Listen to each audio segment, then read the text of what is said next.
Pritha, can you please start?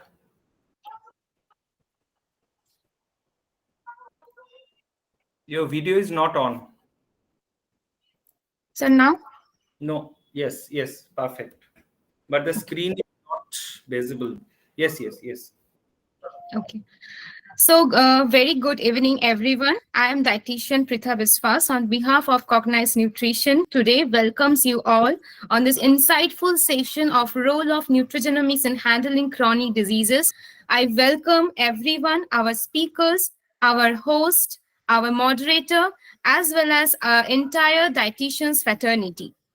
Now, I would want to introduce the today's host, Shomindu Ghosh, who has 17 You years have to of change your slide, Pritha. Yes. who has 17 years of experience in the field of clinical nutrition and dietetics. He is also a renowned diabetes educator and lifestyle counselor. Currently, he is leading various online courses for dietetics and nutrition students and professionals. He is practicing as freelance dietitian and attached to Soulful Steps. He is also attached with NGO SOS Village to provide nutrition education to rural mothers and their children. He was formerly associated as dietitian lead in Eastern Region, India for Abboud Nutrition. He also worked as a diabetes educator and clinical dietitian at various hospitals like AMRI, Park Clinic, KPC Medical College and Hospital. He has also participated in pan-India operational research to study outcome of diabetes in terms of HbA1c and quality of life in diabetic patients conducted by IDE in New Delhi at Apollo Multi-Speciality Hospital.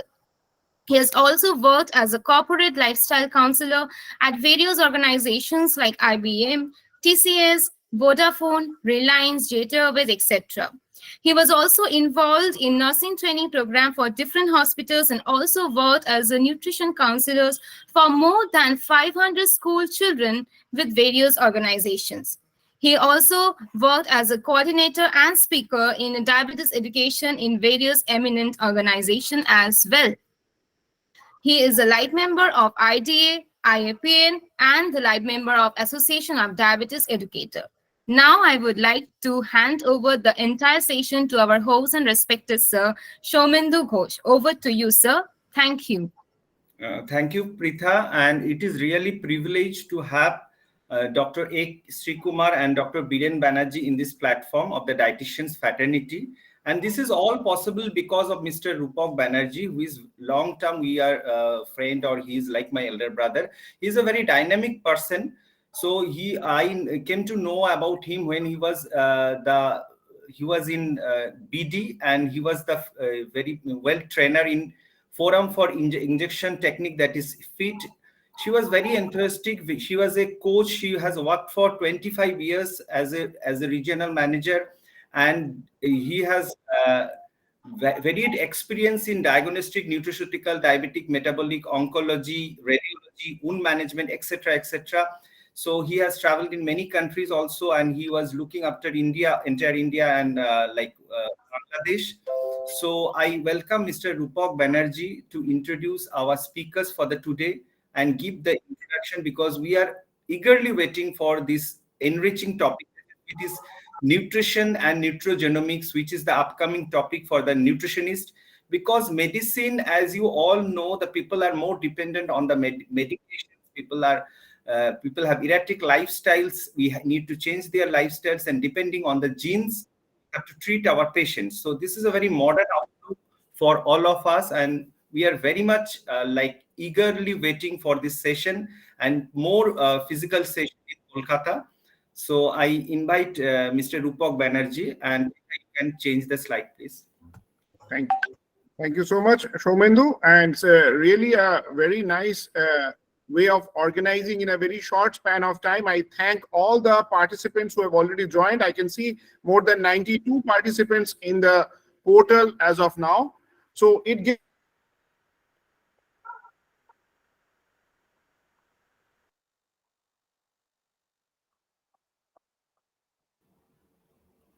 I think we are not able to hear Mr. Banerjee, right? Yes, So yes. because of the network glitch, so Just give us some time. He will again continue. We have many senior dietitians and nutritionists from our faculty, so it will be really enriching. Yes, Rupak, you are back. Yes, you can continue. You need to unmute. You need to unmute. Yes, Yeah, please. I have unmuted. Right. Can you hear me now? Hello? Yes, you are audible. Right. So once again, good evening. Sorry for the little bit of a technical glitch. We are very privileged to have two very important scientists with us. So I would first take the opportunity of introducing Dr.A.Sreekumar, who is the person who coined the terminology Nutrigenomics in India. And he brought in the new concept of precision medicine with the help of integrated. Shomendu, sir is unable to hear. Dr. Sreekumar is unable to hear us. Have we muted Dr. Sreekumar? Shomendu? Hello. Yes. Dr. Shree, you can't hear us? Hello? Dr. Shree is probably not getting the audio. Sir have to again join in. Sir I will just one yeah, second. just text him. I'm Text him.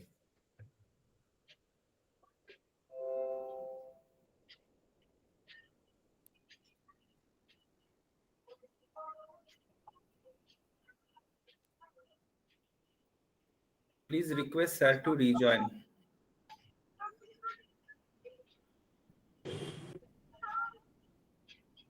So I once again welcome you all, and I take this opportunity till the time Dr. Sreekumar rejoins the forum.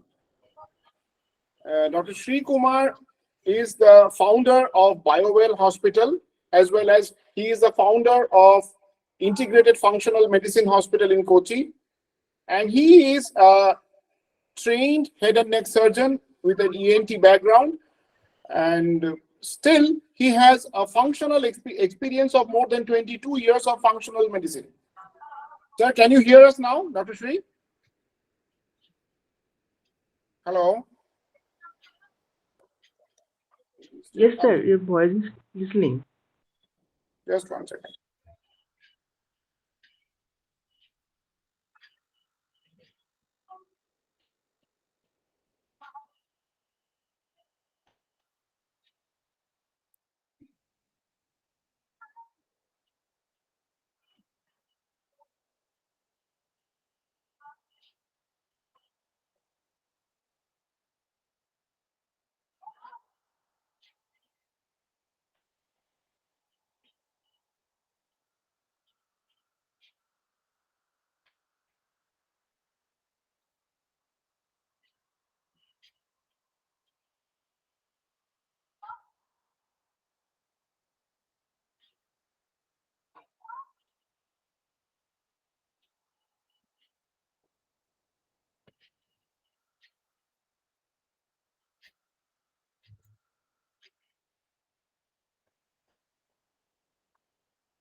You need to unmute.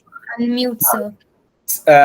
Rupak, I think some mode has been changed for Dr. Sreekumar's mobile. We can see if it is possible, if he can join from his mobile also, then you can share the screen, or we can share the screen if it is possible. I am trying that. I will do that. Just one second. Otherwise, Dr. Banerjee can continue some discussions with us. Sir is back, but the same mode is showing. Pritha, we can see a symbol in the right side of doctor's picture, so that thing, I think some mode has been changed in his device. Yes, sir. Actually, my screen is share, so I cannot see anything from laptop. So I'm seeing from mobile itself.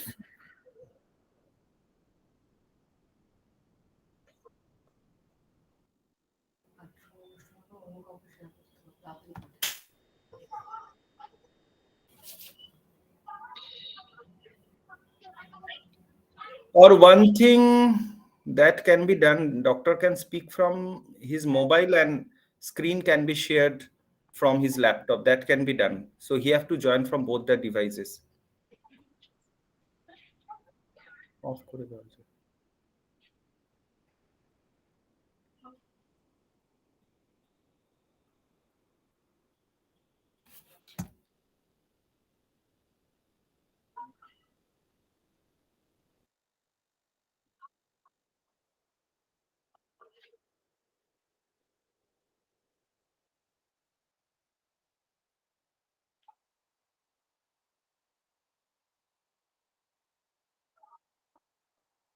Sir, I think sir have to close the companion mode from his phone.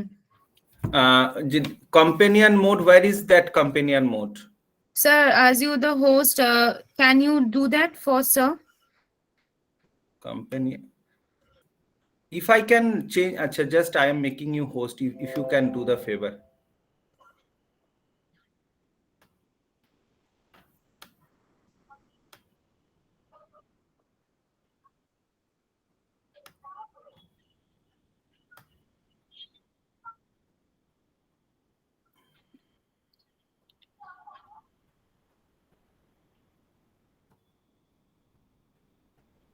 I have made you host, Pritha.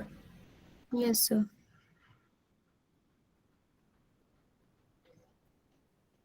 Sorry everyone for the technical Shomendu, problem. what I suggest till the time Pritha goes ahead with this, let me introduce Dr. Birendra Banerjee.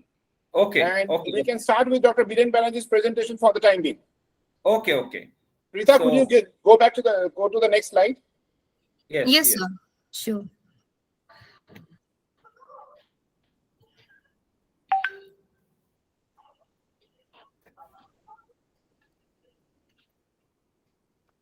So it gives me immense pleasure to introduce Dr. Birendra Banerjee. Dr. Birendra Banerjee, who is a scientist, but more than a scientist, I would say that he is a teacher, he is a leader, he is a great motivator and orator, and over and above, he is a human geneticist. So it is better that he speaks and we all get enriched by what he speaks on the program today. Let me introduce and welcome Dr. Birendra Banerjee to spare some words of his wisdom with us. Dr. Banerjee, please. Thank you, Rupak. Can I share my screen? Yes, sir. I'm Sir, please. closing it. Yeah.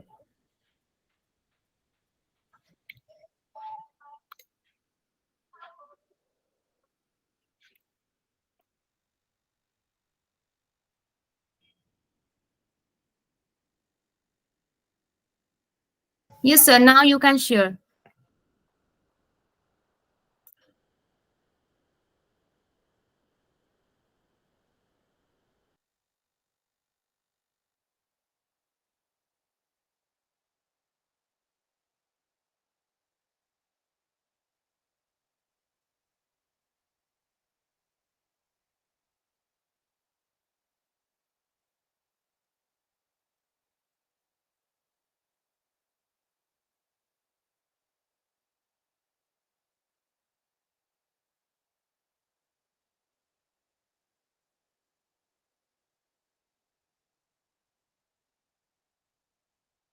Can you see the screen? Yes, sir. Is my screen visible to all? Yes, Yeah, sir. yes, Perfectly sir. visible. You can. Okay, so good evening, everyone, and thank you for this opportunity. First of all, let me thank Rupak for organizing this meeting, and Somendu, the entire dietitian community of Calcutta. It's great seeing about 100 plus participants on a Saturday evening. So I'll be talking very few things. I'm not a dietitian. I'm basically a student of genes and DNA. So I'll be talking to you about how DNA and diet can be related and how we can be gene wise. That's the topic I have selected for this evening. I belong to the city of Bhubaneswar, and which is now India's #1 smart city. We have defeated 98 cities and became the top contender of smart city. So I'm proud to be a smart city citizen here. And we have slowly, in the last couple of decades, we have made a transition, or still making a transition, from cell-based understanding of our physiology to DNA-based, so that the diagnostics is moving from cells to DNA. And thanks to the Human Genome Project, cracking the code of DNA of 3.4 billion bases of DNA has been one of the greatest achievements of humankind in this century. So when the Human Genome was published, Bill Clinton told that now we know how God has written the book of life. But actually, do we know exactly how God has written the book of life? No, because the answer is not no, not yes, because the book of life, the chapters written in 23 chromosomes are dynamic sentences. They keep on modifying by our environment. So there is epigenetics in the play. So if DNA is the software, who writes the code? We all must ponder upon this fact that the DNA is the software, the blueprint of every life, from bacteria to man, from elephants to grasses to plants to sea. All the biosphere of this world is having a software encoded in the DNA. So that is the programming language of life, but this programming languages undergo changes at different phases, depends upon your diet, your environment, even your thought process. So all of us start our journey on this planet as a single cell in our mother's womb as a zygote. The zygote contains half the chromosomes from the father and half the chromosomes from the mother, and we get 46 chromosome genotype, the zygote. And then the single cell becomes 2, 4, 16, and so on, and a 38 weeks fetus is formed and a child is delivered. So we have a journey from DNA to zygote to, and then fetus, and then human. So this journey is fantastic. I think I call it the greatest miracle in the universe of a human being born out of a single cell, because the human being is an animal with consciousness, with mind, and it whatever is being changed in this planet, good or bad, is because of that mind. So God has written life with 4 chemical molecules, that is adenine, guanine, cytosine, and thymine, we call ATGC, and this is 3.4 billion of them in each molecule of our nucleus. So basically, a baby is born, a boy or a girl, and the moment a baby is born, then the parents as well as the relatives start looking at the phenotype, whether the nose or the eyes or the hair or the skin color, what is the baby resembling at? Is the baby resembling the mother more or the father more? The height is like the father, the hair is like the mother, or the skin tone is like the family. All this comes into play, and then we have concepts, different symptoms, and then these symptoms we can today's age we can correlate with the DNA. We call the DNA or the genotype. So we have a phenotype and a genotype combination. But today's world, the genotype, the DNA, is being challenged by different factors. There are external factors. We have sunlight, air pollution, water, the viruses, chemicals, infectious agents. Sir, And sorry for the interruption. The slides are not changing. nothing, no slide is changing? No, it is on the first slide only. Your name is showing. Oh my God, you must have told me before. But that's why I'm wondering. It is also not showing in the full screen. And it is also not showing the full screen, Dr. Banerjee. no, just now I have made it half screen, but it should change.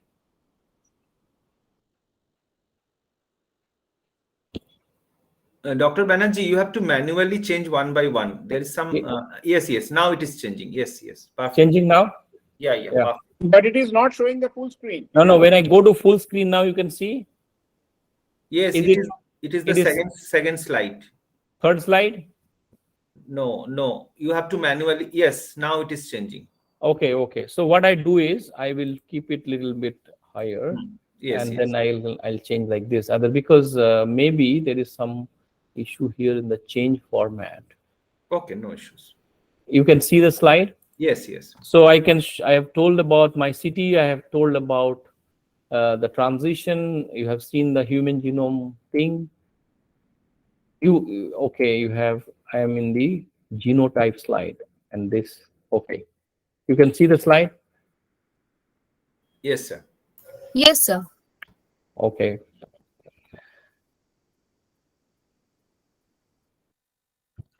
Right. So I was talking about various external factors, infectious agents, pollution, water, food.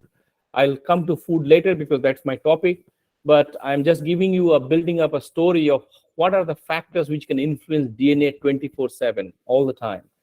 Now, there are external factors, and then there are intrinsic factors. There are intrinsic factors like congenital, you're born with certain problems, metabolic factors, degenerative diseases, neoplastic condition, immunological imbalances, hormonal imbalances. There are intrinsic physiological factors which can change your DNA. Then there are external factors as simple as temperature, humidity, pressure, stress, trauma, electricity. There are different anything and everything under the sky can have an effect on your DNA. People think everything hereditary is DNA, but I will say DNA is a dynamic molecule which can be affected by any smallest of the change which you undergo. Okay. So we consider damage to the genome as a fundamental disease that can be diagnosed and can be prevented. So any change on the DNA may damage the basic functionality of the DNA, which can be prevented, and also it has to be first diagnosed. So in aging, if you see, you have a lifespan. The human lifespan is about 100 years. So people live about 70, 80, 90, 100 years. That's called lifespan. Now, if we can monitor our genome health at various stages of your life, we can convert the lifespan into a health span. It is not important how long you're living in a lifespan, but it is very important how well you're living. And there, detecting changes in the DNA or stability of the molecule is very important. So DNA breaks life and causes diseases. This is fundamental, now proved by a lot of scientists around the world. I'll show you a few evidences during my talk. Now, all of you must appreciate that life is not happening to you, it is responding to you. It is not that, okay, this is happening, that is happening. It is responding. It's responding. Even we have a virus around the world, that's a response of 8 billion people living on Earth, which is not a healthy population. So life is also a competition of genes and minds. So there are some winners and there are some losers. It's always a competition. So Darwin had proposed the speciation, where the best and the toughest survive and the weakest die. It is all in the genes. So people thought that DNA can be used as a tool to detect, diagnose, and treat diseases. Precision medicine, which is the promise of precision medicine, is delivering the right treatment at the right time for the right person. This was declared by the American president, the then American President Barack Obama, in 2016. And then today we have the future is already here. We have a new field called the molecular medicine or personalized medicine of 21st century, where the medical world and the DNA world is slowly merging together, coming together. And why they're coming together, why this has happened? Because of the technological evolution. From last 20 years, from the early 2000 till now, we have moved from detecting single genes to panels to whole exomes and pathways. Today, we can see the whole genome. When I mean whole genome, the functionality of the whole genes which are functioning in the body, creating proteins, creating different processes, regulating different processes, can be profiled today. And this power of the technology has led to fields like cancer genomics, precision genomics, nutrigenomics, and infection genomics. So keeping that in mind, we created a platform called InDNA, which is looking solutions for life in DNA. And this is a company which I created in Bhubaneswar way back in 2012. My concept was a DNA clinic where we would look into solutions, and there will be a clinical approach, not only the not only the problems, but finding solutions to the problem. And that's why we conceptualized a DNA clinic, which was new at that time. So what do we do here? We provide an integrated DNA-based platform for personalized medicine and molecular diagnostics. And we have been covered in different press forums as a very interesting platform where we can practice molecular medicine on a daily basis and work with clinical world. So we have moved from precision, from symptom-based or intuition-based medicine to pattern-based or evidence-based medicine. And very soon we will go into algorithm or data-based medicine, which is the DNA medicine. So we are actually undergoing an era, a sea change from generalized to personalized and to precision. So as everyone knows that people age differently, there are different, as I told you, genotype, phenotype. We can also call ageotype. People age differently because of their because they have good genes, they're good lifestyle, and there are different blue zones in this world where people are centenarians. They live beyond 100 years. So therefore, Okinawa is one of them. So there are different ageotypes. Why? Because this is purely because there are chromosomes which are integral part of your cell. In each chromosome there are tails, and those tails there are telomeres, and these telomeres get shortened every time the cell divide. So the way the telomeres shorten and the degree of shortening of the telomeres determine the age of a cell, and how the telomeres will go on will be the important fundamental programs of your cellular division and your cellular aging. Now, telomeres are a very important part. They can control the entire genome integrity, the function, though they are the tails, but they are very important crosstalk with the external cellular physiology and the genome. So telomeres are very important. That's why this field got this field is young relatively compared to the other field. The telomere field is only 25-30 years old. But every time a cell divides, so I told you that the cell, we divide from a single cell in our mother's womb to 10 trillion cells. So 10 trillion cells in your body has come from one cell, and that has been nicely monitored every time. Millions of cells divide. Right now it is dividing in your body. Telomeres are regulating it. If there are telomeric dysfunction, then there is segregation defects and genome instability in the body. So this is a fundamental discovery, and we have different diseases, most importantly cancer, because of telomere defects. And that's why this field had, Nature is one of the top journals in the world, and Nature had a cover page of Shiva, the god of immortality. And this cover page picture basically attracted me to this field about 22 years back. And I got interested in this field from this picture, which I saw in Bangalore NCBS library. And from then onwards, last 22 years, I have been researching on telomeres and genetics and how telomere regulates our body. So telomerase enzyme can stitch to telomeres back. Whenever telomeres get shortened, telomerase gets into functionality and stitches it back. Unfortunately, most of our somatic cells or grown-up cells do not have telomerase enzyme active. That's why we age and we die. Otherwise, we could have lived forever. So your genes and janma is basically controlled by telomeres. That's how even Times magazine has made it as a god gene. So this lady, whom I was fortunate to collaborate and work during my postdoctoral years, Carol Greider, has got Nobel Prize for her discovery in telomeres in 2009, and that's my name to fame in this field, and that's why I've been working in this field for the last 20 years.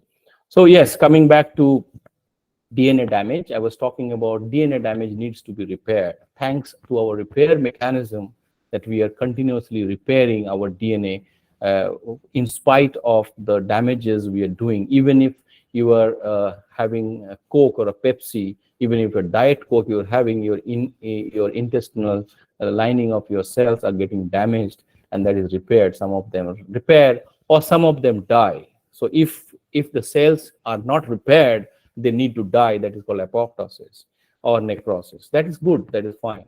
Your body is programmed to do that. But if there is faulty repair, or if there is changes in the repair, then you have diseases like cancer. So if your body is under stress, your hormonal system, your immune system, your nervous system, if they are not in proper balance and there is an imbalance, we have a cell cycle deficiency, and that's why there is an arrest happening.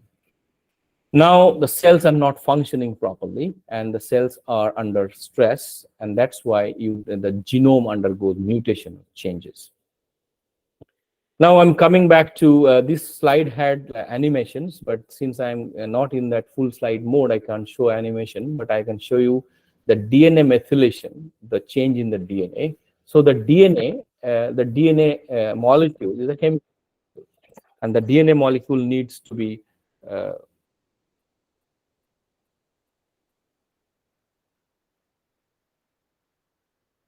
the DNA molecule the DNA molecule undergoes a chemical modification. What do you mean by chemical modification? The DNA undergoes an attachment of methyl group, methylation. So methyl group adds to the DNA and makes the DNA silent. It doesn't make a protein. So that is called the epigenetics, or the epigenetic modification, the environmental modification. There are two fundamental epigenetic modifications. One is DNA methylation, and one is histone acetylation. So when methylation happens, the DNA becomes silent. But the same methylated DNA, when it is acetylated, an acetyl group happens, then the DNA becomes active, or the protein is made. So when the DNA is shut, it is methylated. When it is acetylated, it opens up and makes protein. So I'm not going into the complicated method of teaching today, but here you see that there are certain genes which are inherited from parents to the offspring. They're called intergenerational transmission of genes. But after they're inherited, they undergo environmental changes of methylation or acetylation during the lifetime. And these methylations, acetylations, and deacetylations can happen because of your exposure to different environmental conditions, including your diet. So, are nutrition professionals already practicing epigenetics? The answer is yes, but without the actual knowledge of epigenetics, without actually going into the chemical process of epigenetics. You are recommending a rainbow diet. What is a rainbow diet? All colored diet: tomatoes, apples, turmeric, garlic, cinnamon, broccoli. All these are the colored foods. They all have ingredients which are vitamin boosters, which are micronutrient boosters. Now they are basically epigenetic modifiers. They can modify histones, they can modify DNA methylation. So that is what we will study now. So there is a healthy aging process. There is an inflammatory aging process called inflammaging, and this happens because some of your food can add methyl group to your DNA, and some of your food can add actually acetyl group to your DNA and make the DNA silent or make the DNA active. So the dietitian today's world with the technology can design customized nutrition therapies and lifestyle changes for healing, and also rather than managing symptom-based dietary management. So the anatomy of gene diet interaction today is basically the DNA diet strategy. Let me see if I can show you this slide. Can you see this slide? Can you see the full slide, this one, everyone? Yes, sir. Yes, sir. This is very important. It is not the full slide. It is not the full slide.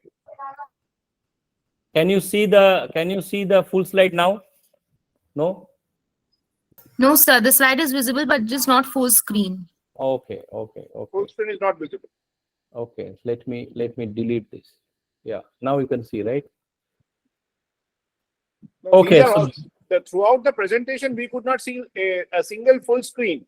We always no, saw that's fine. the side. I know. So now what I wanted to take off that, because this slide is the most important slide. Why? Because this is for understanding the anatomy of gene diet interaction.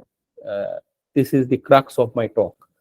So when you are in the current diet of an individual, basically this diet the nutrition of this diet exposes the genome, and it creates epigenetic alteration impacting the expression of genes. Some of the genes get silenced and some of the genes get activated. Now when I say activated, they can be activated for good cause, they can be activated for bad cause also. Now this is epigenomic modification because of the diet, and that modification also is helped by some ethnic or ancestral or racial. Suppose you have a hereditary gene which modulates your cardiovascular metabolic effect, or you have a parents with diabetes. Okay, so those the racial or ancestral history will add on to it. So genetic variants will be impacting, and the diet load together will form molecular phenotypes in your body. And because of these molecular phenotypes, people suffer of diseases, right? And that's why this is the anatomy of gene diet interaction. How do we see it? Now we do patient database collection, we do database of the patient, we take genome information database, we do mutational analysis, then we integrate with the health, and then put our gene list, classify the gene list for high risk factors and low risk factors. So coming back here to real life scenario, suppose there is an obesity, and obesity is having with hypertension plus diabetes plus cardiovascular. These are very common. I'm not talking any hypothetical situation. The real world scenario: a obese person may be hypertension, maybe have diabetes, may have blood pressure issues, and is prone to cardiovascular. And now all this is also every time is activated by junk eating, lack of exercise, smoking, alcohol abuse, genetic and environmental factors. So this entire mixture is called the cocktail mixture of your mutation bubble we are in. We are getting changed. Our DNA is mutated by this entire bubble of unhealthy lifestyle issues which we are suffering from the current age. So coming back to another important term which you will see in genetic reports called single nucleotide polymorphism. Remember, I told that DNA is made up of ATGC, the 4 base pairs. Now in this single, if the single base, there is a spelling mistake in your sentence of a chapter or book, this single spelling mistake may have a drastic effect, as drastic as the whole vitamin pathway may be affected, the whole metabolic pathway may be distorted, okay, or an absorption of a particular nutrient cannot happen. So these are called single nucleotide polymorphic changes, or called SNPs. For example, SNPs on a particular gene, MTHFR, can lead to different vitamin or folic acid deficiencies. So in your body, there are up to 70% of all the enzymes are SNP dependent, and their activities are governed by small changes in the SNPs. It can be homozygous changes, like 2 genes pair, your father's gene and your mother's gene SNP can be changed, or any one of them can be changed, or both the change cannot is not there, they're healthy, a wild type. So you have homozygous or heterozygous changes, or no changes at all. Now you can have SNP IDs for different genes. I'm not going into the details. They look like this, and there are thousands of such SNPs of genes which can be detected and correlated with deficiencies. So nutritionally relevant genes which are well researched today are associated with your folate metabolism, mood disorders, estrogen metabolisms, diabetes, cardiovascular problems, and etc. So as I told you, methylation, which is just addition of a methyl group, which is 1 carbon 3 hydrogen group attached to your DNA, can make several changes. Now this role is used in loss of digestive integrity, mood disorders, neural tube defects, endocrine imbalances, colorectal breast cancers, lung cancers, cognitive function defects, and even inflammatory diseases, thyroid functions, fertility, fatigue, okay, poor health, and even immunity. So all these conditions are dependent on methylations or epigenetic modification of the SNPs. Now I'm just showing you snapshots of these pathways. They're complicated pathways, but it is not your job. It is our job to look into these pathways. But this is what goes on in a laboratory. I'm giving you a snapshot of what goes on in a laboratory. What kind of pathways do we study when we study a gene? And these genes are, each gene code for different enzymes, and those enzymes are associated with your dietary metabolism. And these enzymes also need cofactors like B12, B6, zinc, magnesium, and these cofactors are also used for your metabolic functions. And some of the SNPs or single nucleotide polymorphism can affect the use of such cofactors.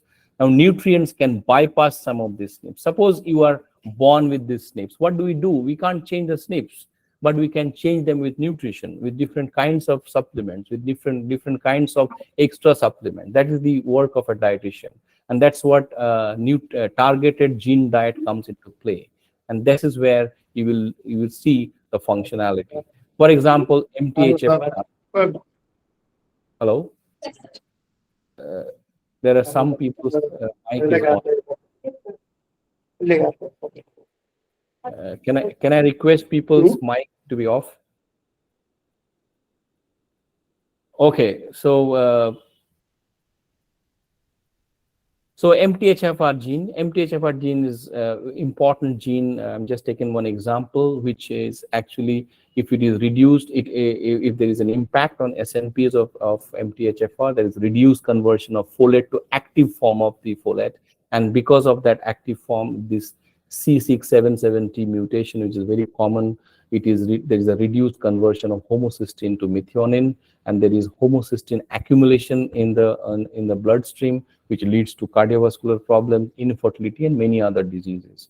So if there are medical histories, different signs and symptoms, we must correlate the biomarkers with those histories, particularly environmental toxin exposure, cigarette smoking, and the stresses like emotional and stress and psychological stresses, so that it gives us actual clues and correlate the biomarkers with. And there are different conditions of undermethylations. If there is an undermethylations, you can have cardiometabolic syndrome, you can have peripheral neuropathy, you can have different immunities and cancers. So low folate, low B12 backgrounds are again results of undermethylations.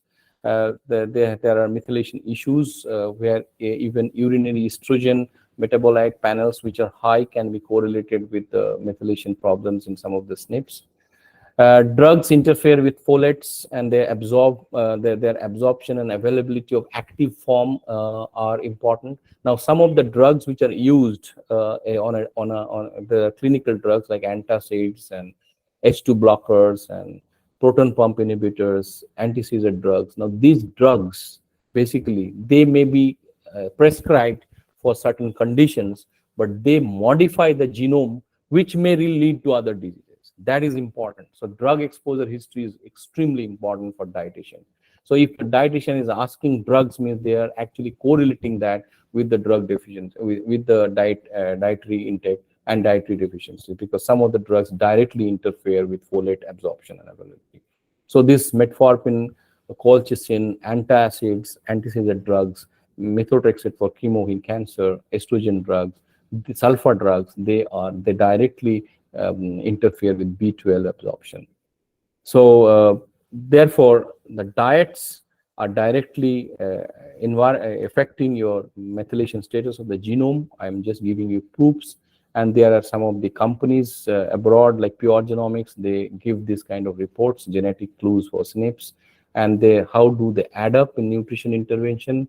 They try to correlate the genetic condition and give nutrition intervention to reverse or bypass these SNPs. And that bypassing mechanism can help integrating the dietary supplements when the SNP conditions actually give you a clue that these are the problems in your metabolic pathway. So those pathways can be bypassed by supplementing or changing the diet.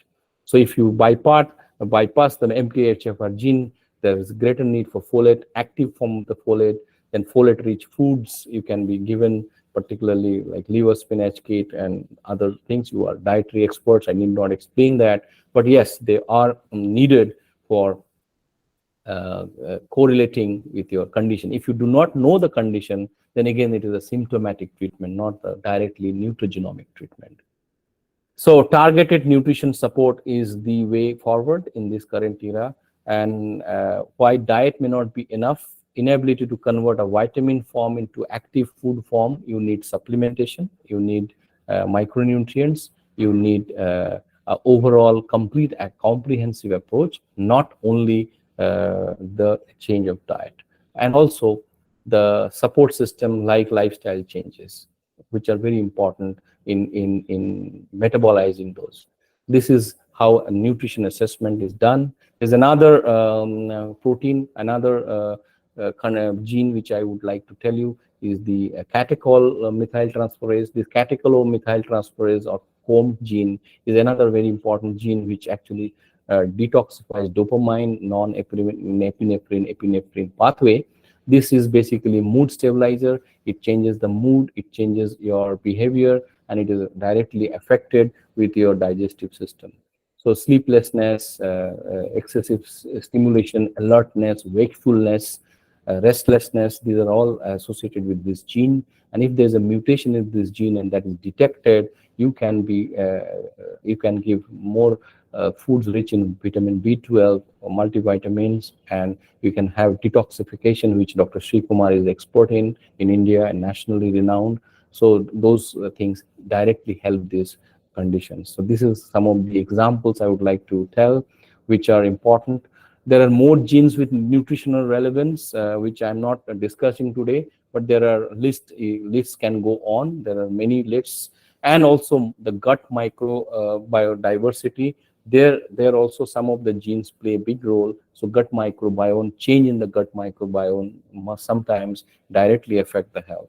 So there's a huge list which I can show you, which are related to the nutrigenomic relationship with genes. So last part of my talk, the last 5 minutes, 2 minutes, I can tell you that we are actually seeing only one part, that is the 3/4 of the problem is down. It is not beyond our perception. So we have to, as a clinician or psychologist or dietitian, we have to go beyond and look at the emotional impact. The mind plays a big role. And so why? Because psychological factors actually predispose a human being for poor coping group, and psychoneuroimmunology I showed you plays a direct role in your DNA. And there are conditions which are mild to severe, and that conditions needs to be mapped, and that needs to be addressed. Because if you are under stress, actually the natural condition of adaptation goes off, and you are not able to adapt how much ever supplements and therapy is there, but adaptability changes. So we have to change the stress and trauma around us, that is the condition of the mind. So genome health assessment, comprehensive genome health assessment is an important tool today in the modern world to detect pathways, genes involved in lifestyle disorders in different conditions of obesity, hypertension, diabetes, cardiovascular conditions, hormonal imbalances, accelerated biological aging, and many other non-communicable diseases. The list, as I told you, are long, and we can create different genome health index for people. We can create different nutritionally relevant, DNA relevant diet for them called the Nutri diets, which depends upon the genotypes of the people. And as I told you, the genes and the behaviors and life are all interconnected. They cannot be separated and treated isolatedly. There have to be a comprehensive view of it. We have to integrate the entire system. Without integration, we cannot come to proper diagnosis and managing the health. So creation of topological maps for different different platforms are important in human life. Why? Because whatever whatever patient you are seeing, you're just seeing the tip of an iceberg that I showed you. because subclinical conditions or unseen diseases are apparent, are at large in the population. So diagnostic tests or few gene tests will only isolate few population. But if you actually go deeper, we will be finding more and more subclinical conditions. So from reactive health, we have to go into preventive health. And preventive health is where the whole crux lies. So what is the future of nutrigenomics? It will evolve from providing clues to underlying root causes to offer better predictive tools. Will ready us for the earliest nutrition intervention to treat diseases. That's what I call preventive management, and it will be very precise and targeted way. And the framework will evolve, and we will have personalized diet and lifestyle plans for optimal health and preventive strategies before diseases present. So this is the future. You are going to have first-hand knowledge, prior knowledge before the diseases comes and knocks your door. I would like to thank my collaborators from around the world. I have been fortunate enough to collaborate with few great giants in different areas of therapy, including Nobel laureates, where I seek inspiration, and my greatest inspiration is from none other than Swami Vivekananda. I take risks in life, and if I get success, I tell people, but if I lose, I guide people. That's not the way. So this is my team, and thank you very much. Thank you very much, Dr. Banerjee. It was really, really very enriching for us. We will, with permission from Somendu, we will keep the question and answers at the common end of the session. Somendu? Yeah, we can do that. We can keep that. In the meantime, please permit me to invite Ms. Ipshita Chakraborty, the National Treasurer of Indian Dietetic Association, and Ms. Mitali Palodhi, National Vice President of Indian Dietetics Association. Both of them are present today. My special welcome to both of them, and would request if Ms. Ipshita Chakraborty would like to say something before we go into the presentation of Dr. Sreekumar. Good evening. Thank you for inviting me here, and thanks Somendu for introducing us to this platform. Only thing I would suggest, because eastern part of India we are practicing for so many years, nutrigenomics or epigenetics is such a subject which is not being widely used and practiced. So I would request if you can have some workshop or sort of classes, or enlighten us with the advancement of the subject. So that will be beneficial for us. So Perfectly fine.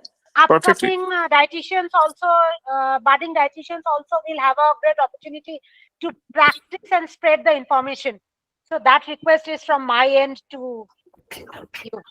Very correct. I think Somendu is going to show a flyer about the World DNA Day, which we are celebrating on the 25th of April. And Dr. Banerjee and Dr. Sreekumar are organizing a workshop which is happening in the smart city of Bhubaneswar. So I think on the course of this conference, in the workshop, we will be able to see that. And now let me welcome Dr.A.Sreekumar all the way from Cochin. Dr. Sreekumar will be speaking now on the role of nutrigenomics, because the terminology nutrigenomics was coined by Dr. Sreekumar himself. So over to Dr. Sree. Good evening, Dr. Sree. Welcome.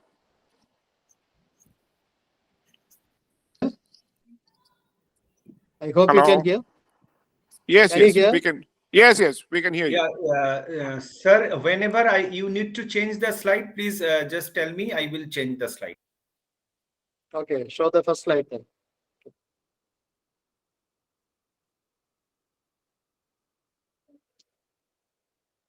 Next one.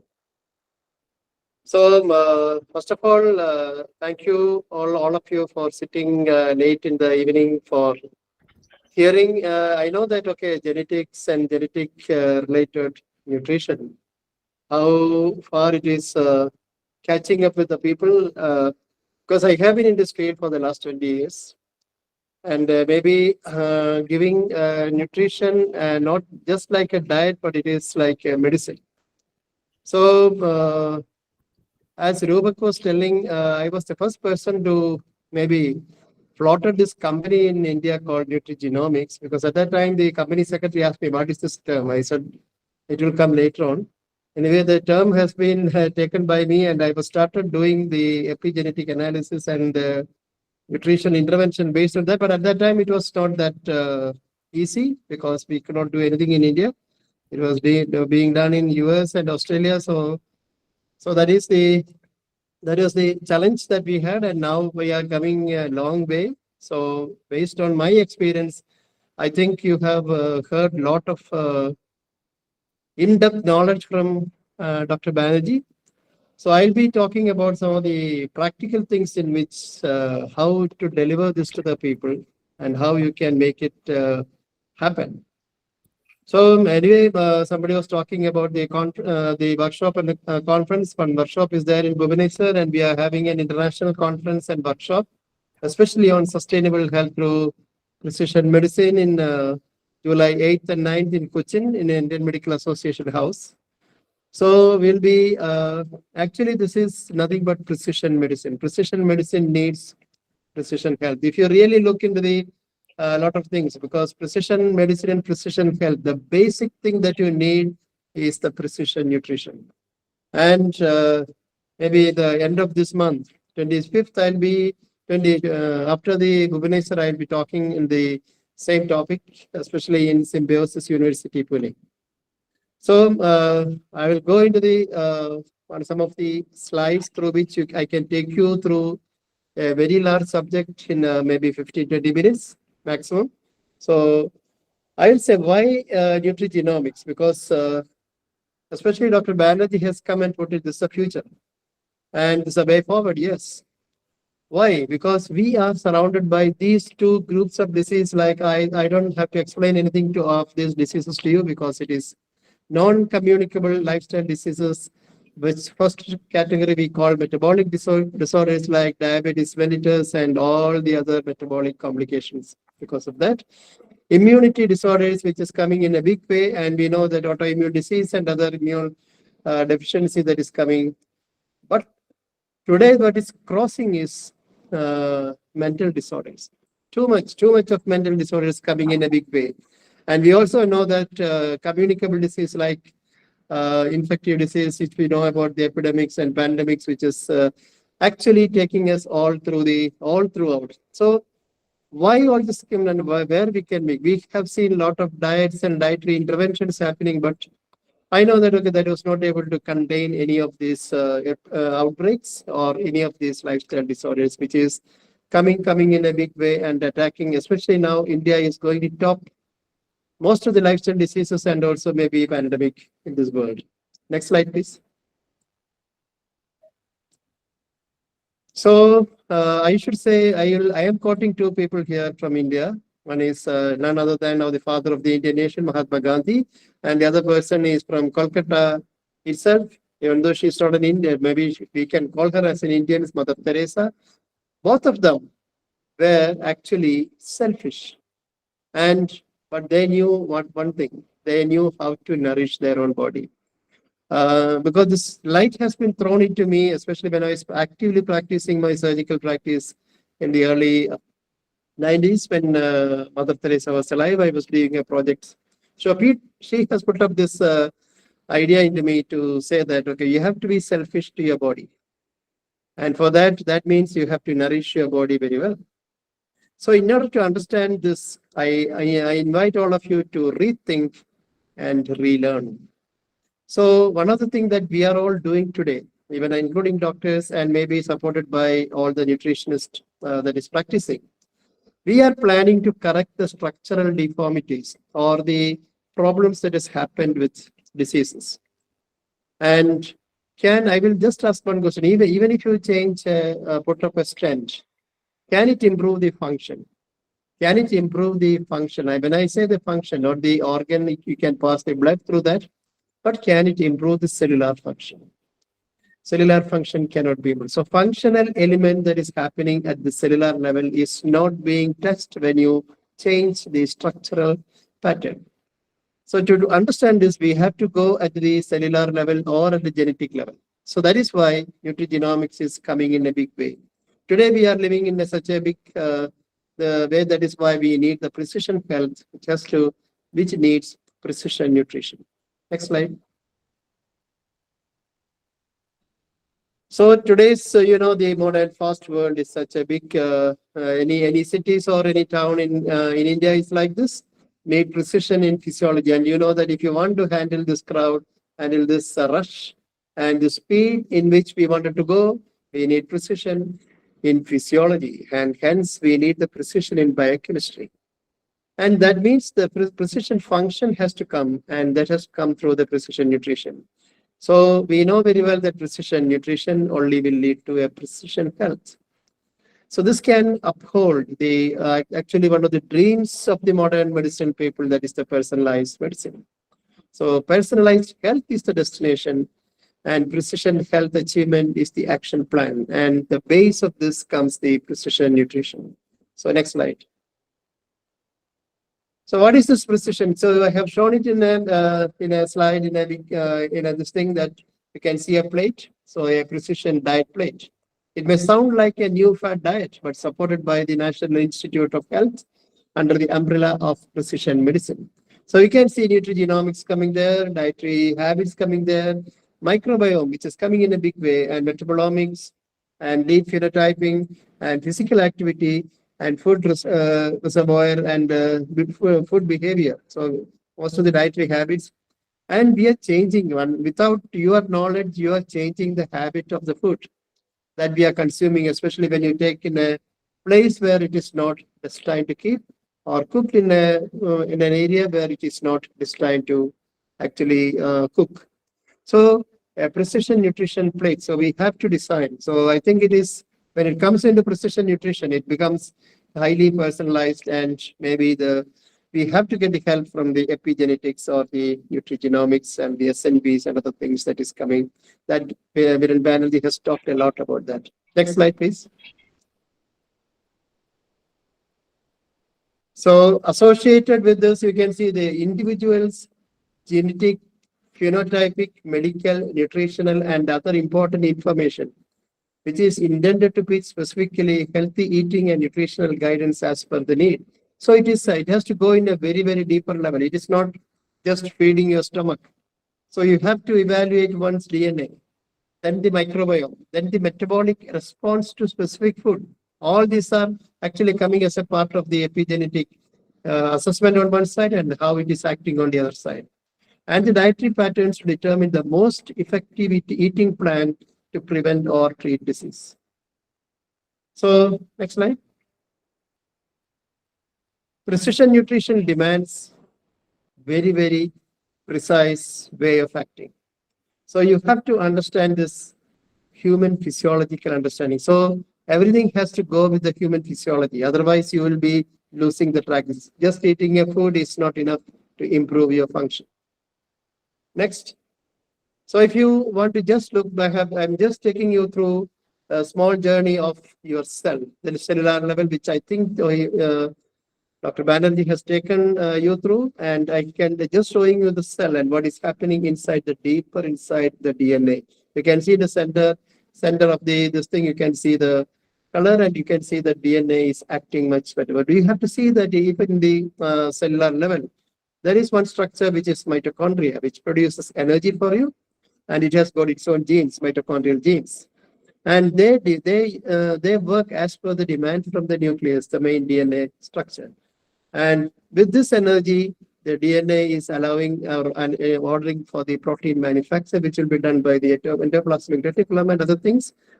For this process, you need a lot of waste materials, lot of interference will come, and lot of protective mechanisms which is happening inside a cell. You can see millions and millions of small intracellular organelles shaping it up. So if you really look into you, inside you, you can see that we believe that we are separated, created separately, distinct from plants and other animals, and that we are intelligent. That is what we think. But the real truth is, what you see from outside is fake, and truth is inside. If you look inside, that is a whole new world. I think Dr. Banerjee has taken you to that world where you will be amazed by what all things happening there. And if you really look what happened when you were inside your mother as a single cell before your birth, 1 year or 10 months before your birth, you were inside your mother as a single cell, and then your birth is happening.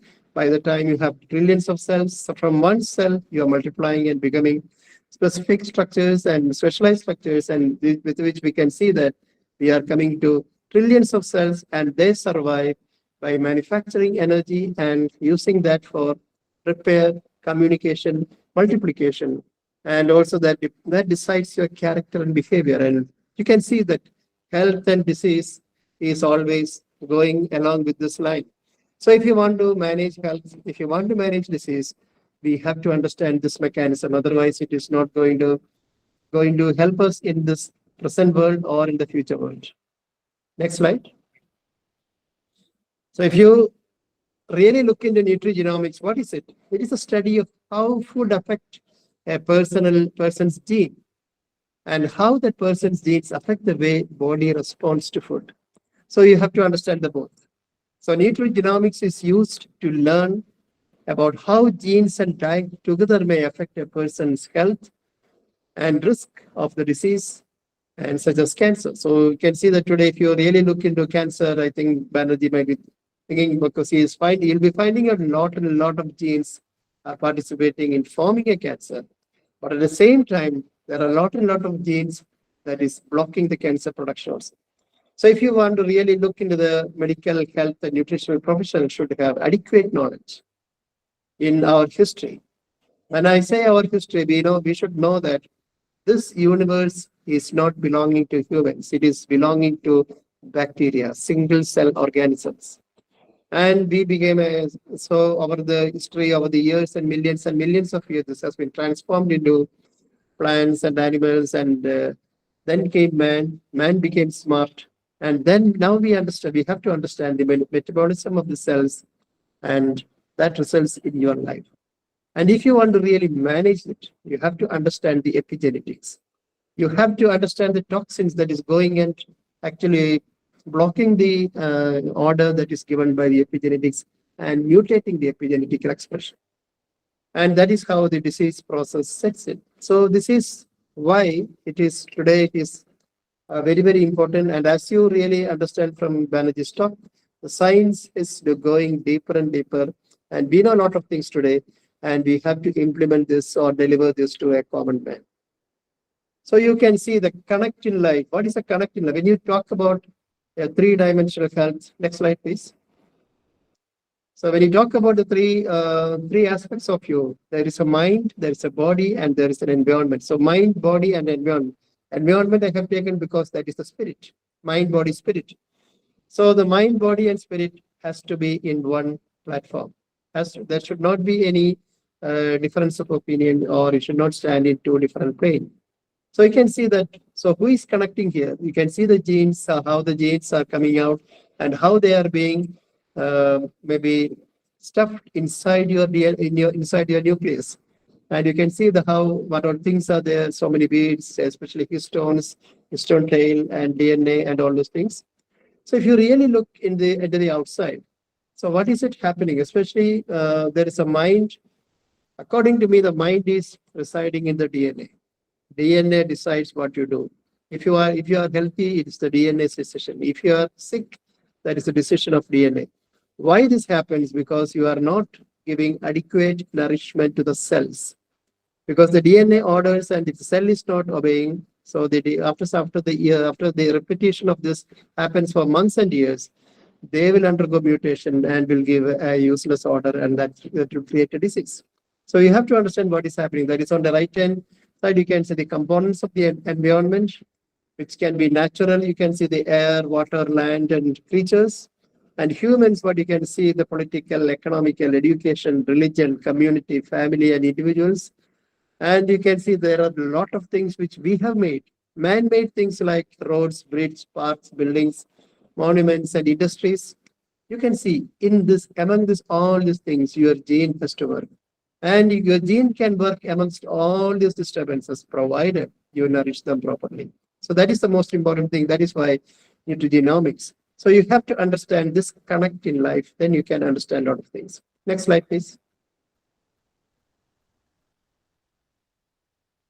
So conventional, I think most of you know about Linus Pauling, who is a 2 times Nobel Prize winner. He has been describing vitamin C and using vitamin C for a lot of conditions. But why it is failing? Why the modern medicine people or the conception this failing? So we have gone a lot of research into it. Then we found that just one vitamin, just a vitamin alone cannot do anything. So conventional nutrition therapy has actually failed.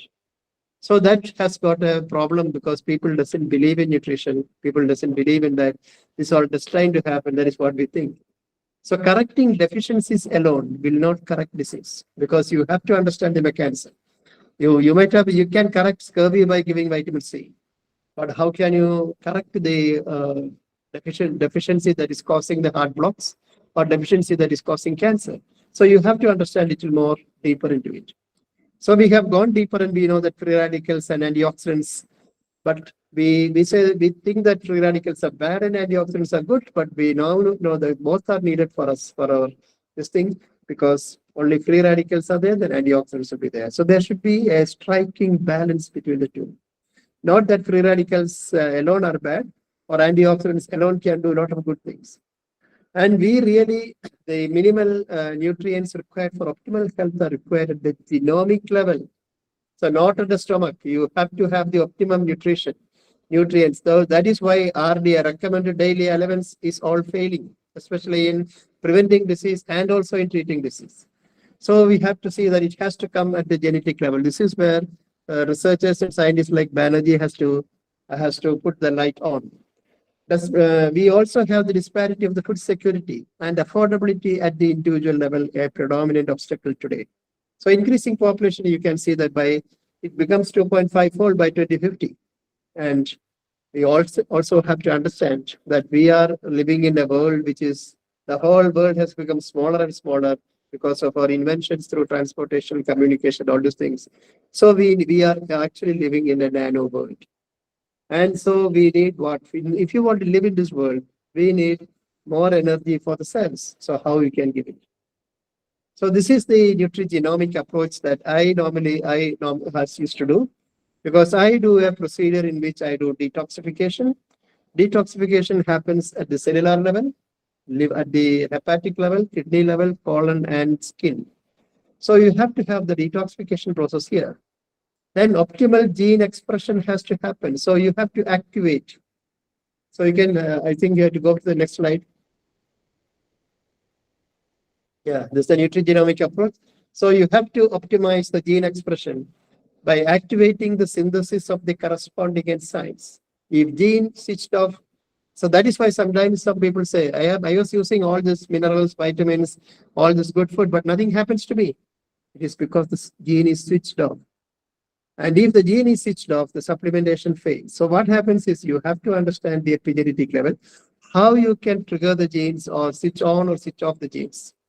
And then you have to integrate the cellular function. When Banerjee was talking about integration, I will say you have to integrate inside you, inside between the cells. If the heart is working like this, liver also should support it. So both the organs should not fight. So the integration optimize the endogenous cellular defense mechanism, because we have perfect, beautiful cellular defense or immunity system. So we have to actually improve it. And how we can do it? We have to balance the biochemistry and hormones. So this is the key. And this is where everything comes. So you can see the detoxification, optimization of the genes, and integration of the cellular function. That will help you in recovering or maybe actually correcting the human health, and also from prevention of disease, and also in actually treatment of the disease. Next slide, please. So if you look into the genes and health is the result of synchronization of millions of activities regulated by the following. So you can see that billions of chemical reactions happening in you every minute. And for that, hundreds of hormones are working overnight and is working to actually regulate these biochemical reactions. And they are controlled by genomics. But if you look into disease, if you correct the gene expression alone, you are not going to manage here again, because 10% of the diseases are only accountable for the genomics. What about the remaining? Remaining is done by the environment in which you live. So what you have to do here is the correlation of epigenome. Exposome is the amount of toxins that you encounter in your day-to-day life, and that is the overall accumulation in the body is called as exposome. So a correlation of epigenome and exposome is necessary for the scientific prevention of disease. So this is what is very significant, because you have to give as per the need of the person. So if you really look into the epigenetics, you can see that today we are all living in a stressful condition.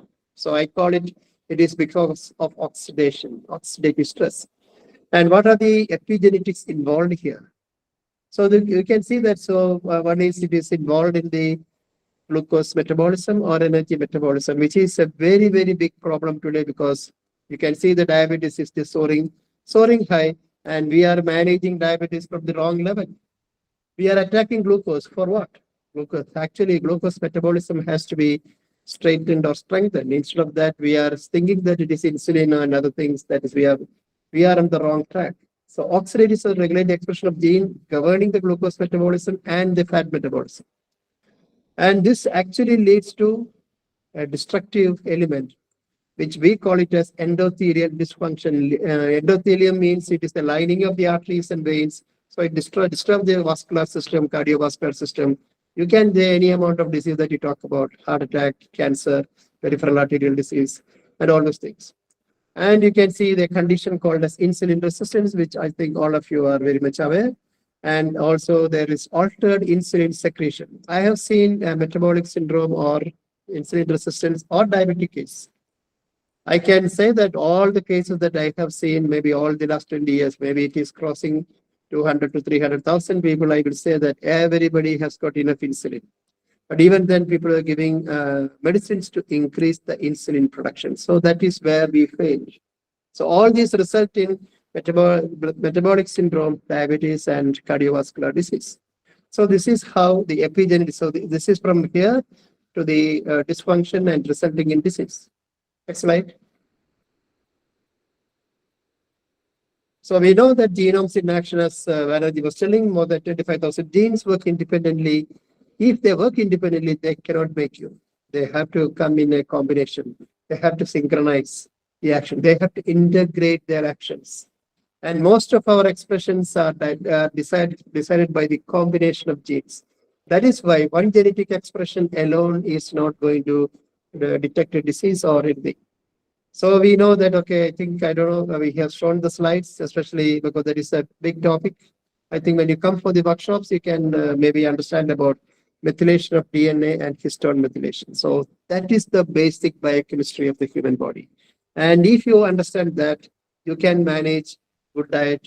You can see a diet which works at a genetic level, and that can actually prevent most of the disease and even help in recouping and healing process. And another important nuclear transfer factor is NRF2, which is available in through all the lot of good nutritional food like broccoli and other things. So it is all coming from the vegetable food. So these are some of the things which already the studies have shown that it is responsible for various disturbances, especially in cardiovascular and cancer. So a lot of chemo preventive drugs have been suggested that their beneficial effects on suppression of cancer production. And other chronic diseases are mediated through this NRF2 is a related factor too. So that is actually which has been published in 2012. So you can say the next slide. So this is a diagram which I think maybe I would normally tell all the doctors to keep it in their consultation room. Look here, and you can find what you have to give, what type of food you can. So as maybe I think today a lot of nutritionists are sitting here. So I can see that this is a very beautiful explanation of methylation cycle, and I think even the folate cycle part also is there. So you can see that a lot of enzymes, a lot of I think the nutrients like cofactors which are responsible for this. And also all this can be blocked by lot of toxins. Nowadays you can see that is, we call it as heavy metals, which is coming through the air, water and food. So all this can block something here, especially any of these pathways or any of these mechanisms. And if you are deficient in a lot of things, you can say that enzyme deficiency and everything. So when you look at a deficiency of enzyme, look at deficiency of some pathway, you have to understand that it is a combination of fatty acids, amino acids, vitamins and minerals. So you have to see that all these things come in the diet, and you can see that folate, B12, B6, and all these things are coming in a big way. And the modern diet, especially fast food, what happens is it is actually throwing away most of these minerals and vitamins from the body and not activating most of the things. Next slide, please. So now I just put up on, because a lot of nutrients sitting here, I have to highlight upon a lot of food that can be beneficial to act at the genetic level. So we call it as bioactive food. That means it can be producing activity at the biological level, at the genetic level. Chemicals in food that can activate the epigenetics and the life process. And this is essential for the modern world. The consumption of high palatable diet that are rich in carbohydrates and fats in association with a sedentary lifestyle has dramatically increased today. And therefore, we are landing with metabolic syndrome, neurodegenerative disease, and reaching epidemic portion. So you can see this is actually has been described and has been published. So we also have to understand that there's a condition called how to eat sunlight. So why I put sunlight in one slide, because it is actually the sunlight that triggers your genes, triggers your epigenetic expression.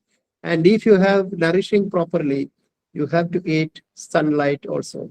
So what is there in the sunlight? We are still on the threshold of fully understanding the complex relationship between light and life. We can now say emphatically that function of our entire metabolism is depending on light. So we used to wonder how these millions of chemical reactions happen in your body in a minute. So all these are being directed by the light, sunlight. So you have to have the sunlight. So the transferring of the what you call as the messenger molecules and other things, because the transfer through the blood, that takes long time. So any other mode of transport is taking long time. But through light, it is phenomenal speed. You can understand the speed of light. Speed of light, sunlight is from the sun to earth, it takes only 8.3 minutes to reach here. So you can see what is the speed. So that is why we have found that biophoton therapy eliminates bacteria and virus from the organs before transplantation. So this has been very well studied. So the lot of research foundation, which has been shown that, okay, even the biophotonic therapy, that means photons means light, bio means life. A light that has got life. It is not artificial light that we have tube light and other things. It is only from sunlight. So only thing that you can take the sunlight to the human body is only through natural, fresh food, vegetables and fruits. So you have to find that, okay, any person who is taking food also has to have this type of fresh food. So eating sunlight is very critical. So this is this another research which happened in 2019 in biophoton light therapy. That's when there's a lot of things are happening in Germany and other things. And I don't want to. So this is the basis of a lot of Chinese and other traditional management, especially in. So next slide after the bioactive food. Next slide after eating sunlight. So this is the Arizona's research, which they say that a lot of Chinese system is actually doing good, especially in managing the sunlight transfer. So a lot of research is happening with eating sunlight and other things. So now again comes the epigenetics of the nutrients. So studies show that, next slide. Methylation is a very powerful epigenetic reaction that decides your health and life. Methylation can repress gene transcription, including transcription. So you can produce an oncogene and produce cancer.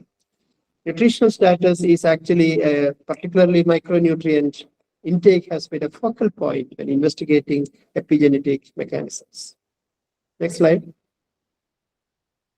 So how you can optimize methylation? So you have all the dark green leafy vegetables.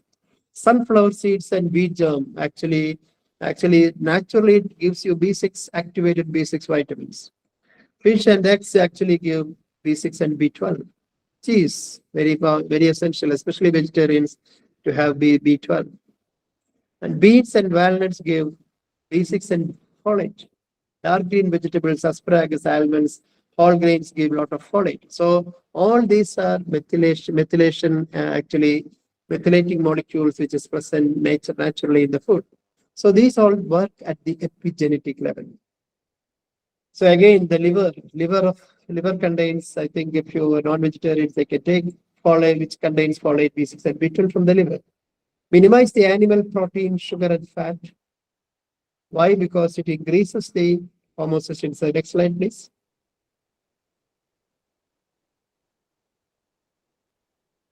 Just before that. Yeah. Increased homocysteine depletes vitamins stored by sugar and saturated fat. Avoid processed and canned foods because it depletes all vitamins. Caffeine, too much of caffeine is depleting vitamins. Limit alcohol as too much can deplete minerals and vitamins. So prebiotics and probiotics have to be in plenty.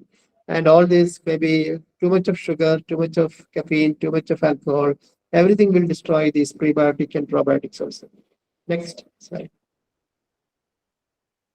So the natural methylators. So you need that herbs and betaine is absolutely necessary for the modern stomach conditions because it has to stimulate the stomach acid.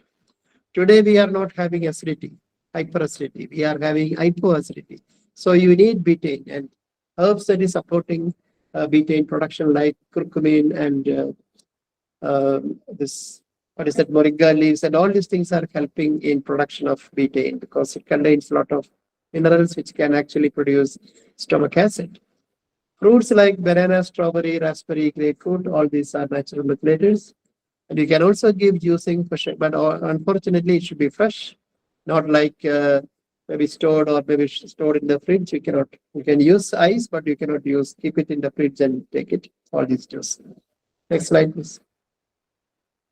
So these are some of the dietary components considered to be protective effects against cancer.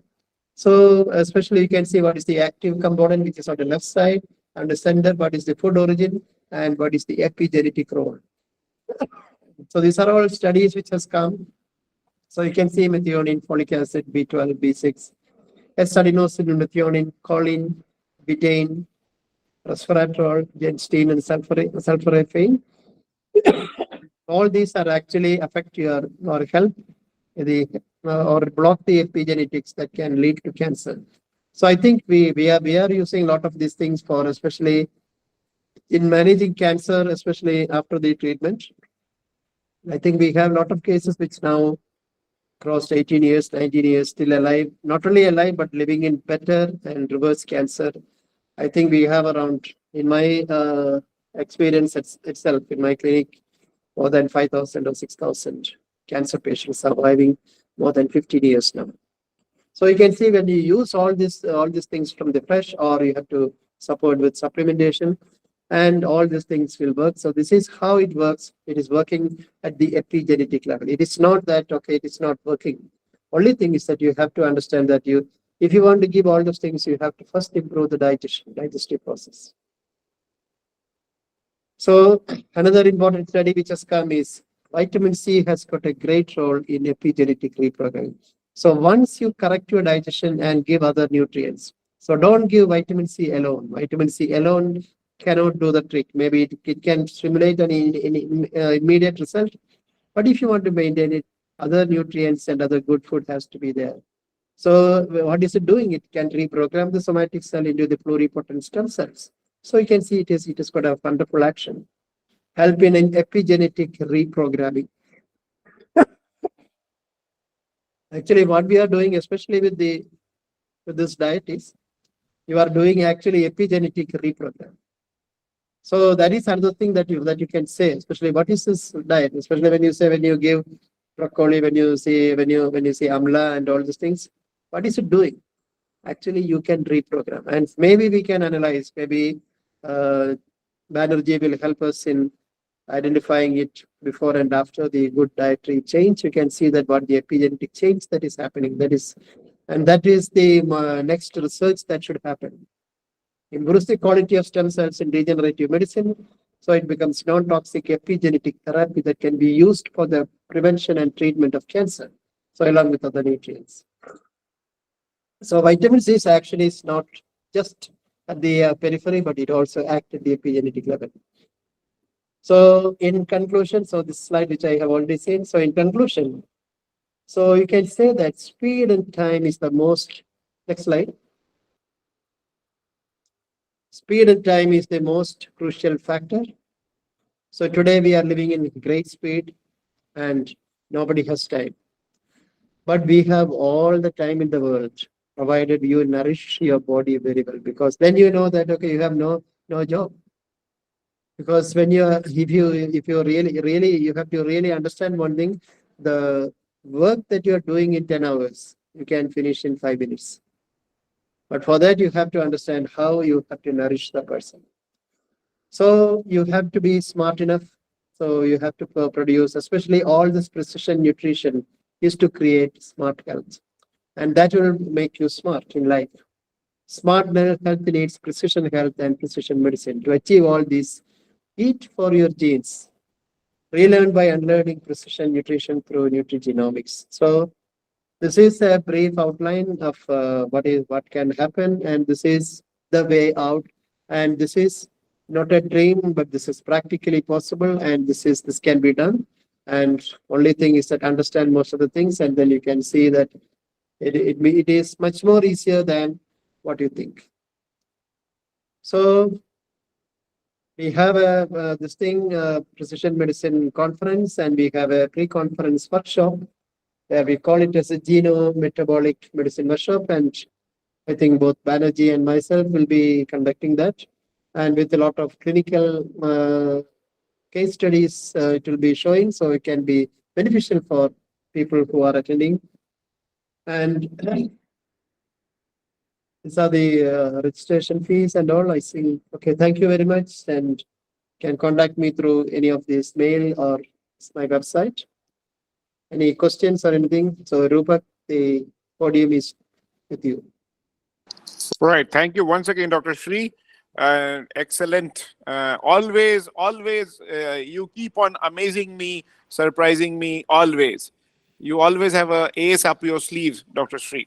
Dr. Banerjee, Dr. Shree, thank you once again.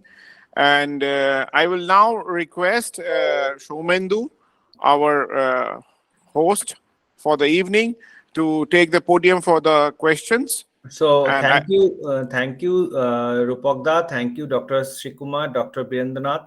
We have a very, very senior dietitians and executive member of Indian Dietetic, Miss Neena Singh. So, Madam, what you are asking, just thank you for joining. Ma'am, you need to unmute.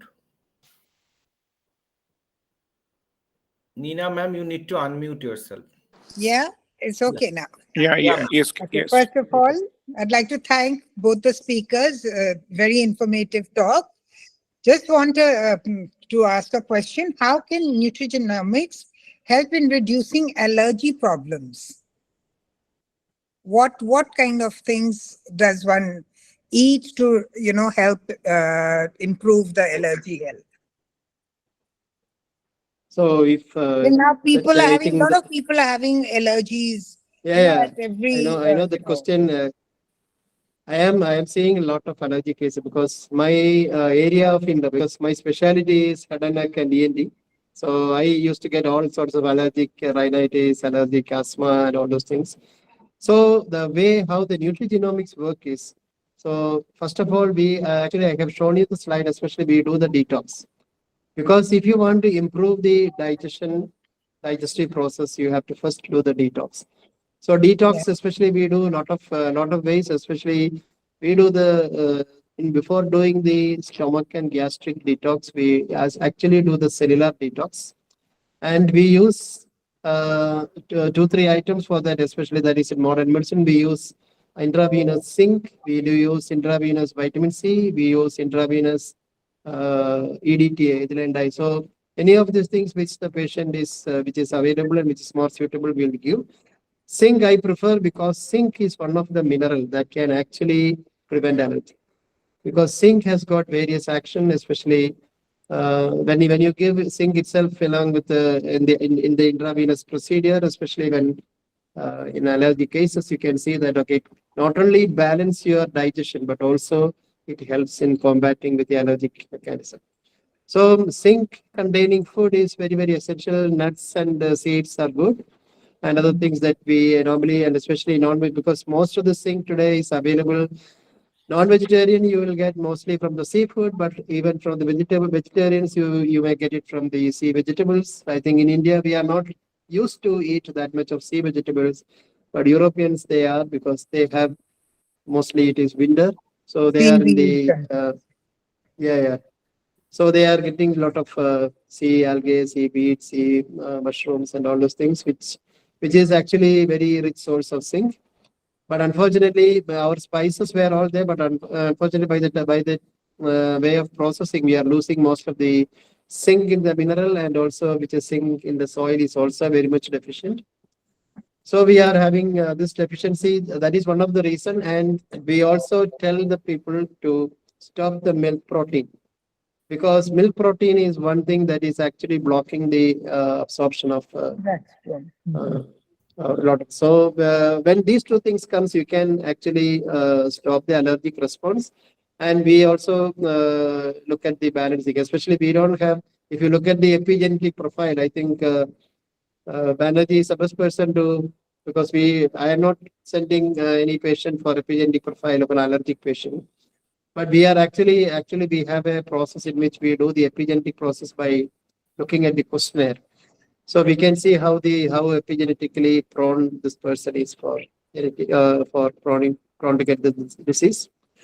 And most of the allergy cases which I have seen is allergy case, if you not manage correctly, it will go on for creating the autoimmune disease. So so once the patient comes to us, we do the detox and we do the dietary protocols and also the nutritional intervention through intravenous and other supplements. Thank you. Thank you. Okay, welcome.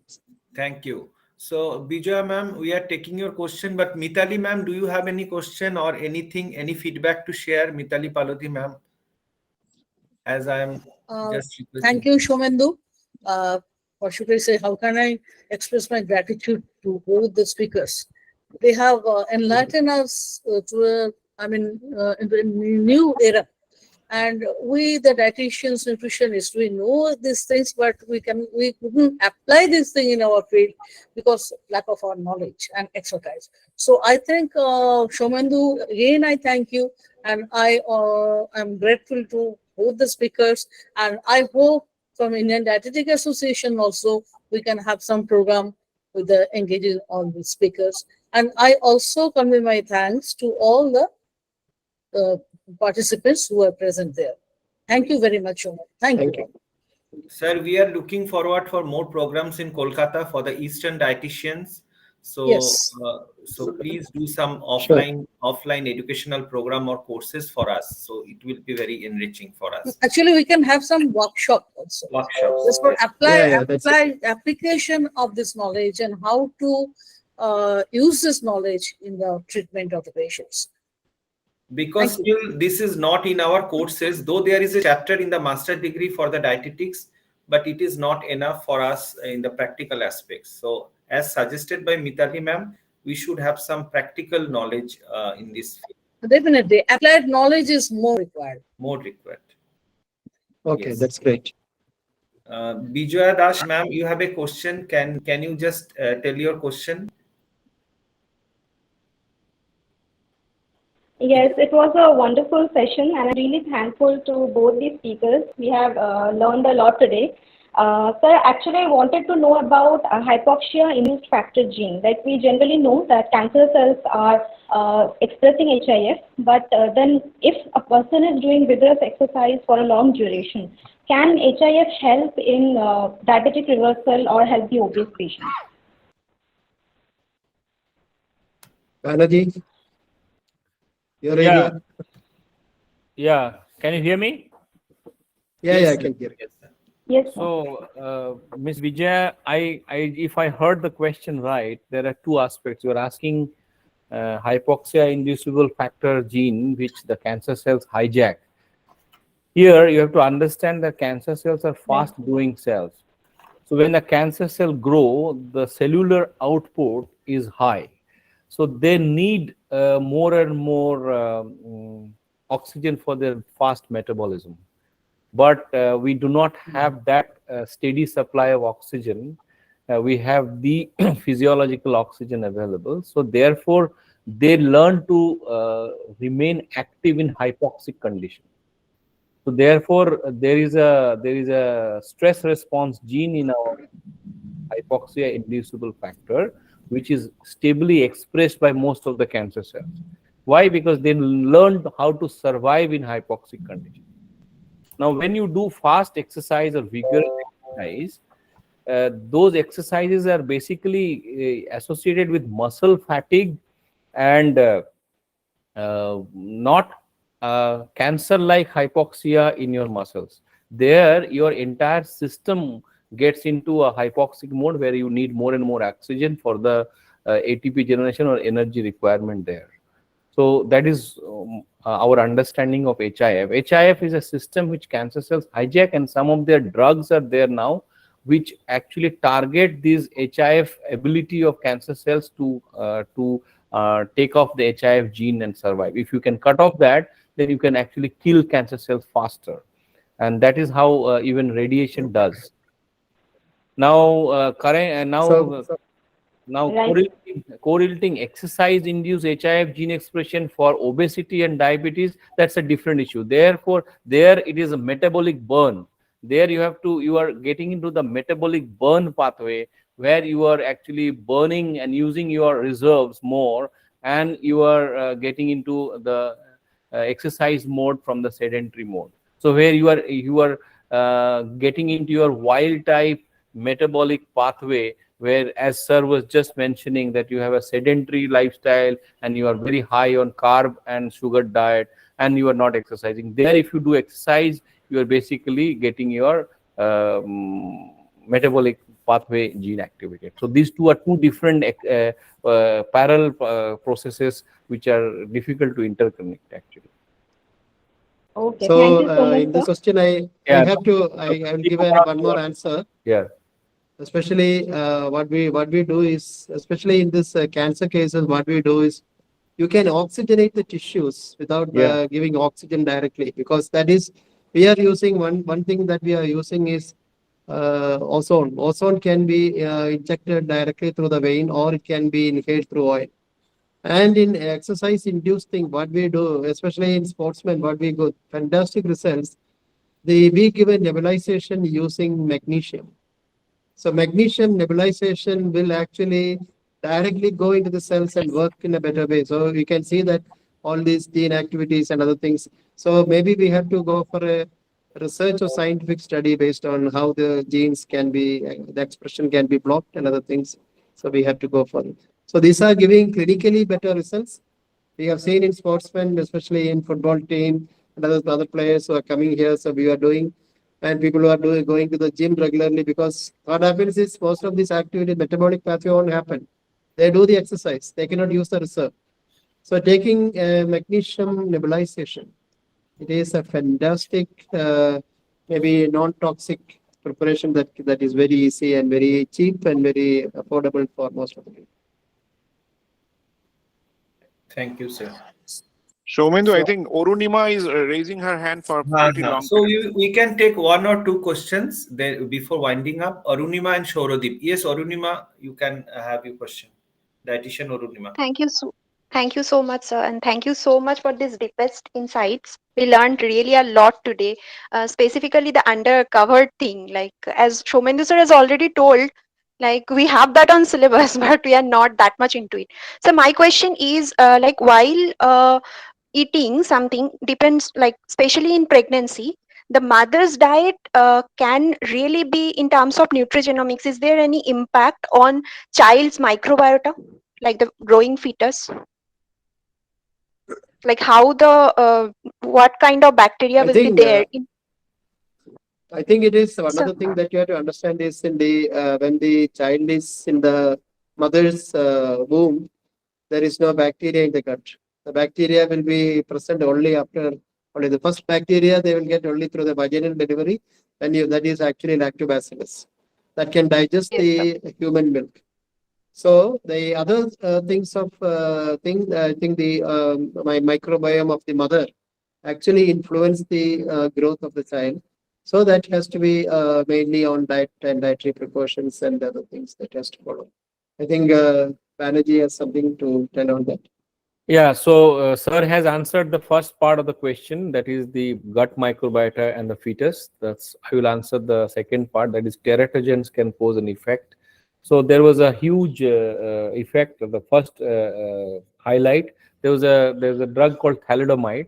This thalidomide was a drug which was prescribed in the early 50s and 60s, and this created short limbs in children. This was a huge teratogen. So obviously, if the mother is eating heavy metals, or the mother is having dietary teratogens, definitely it will have effect on the fetus. There is no doubt about it.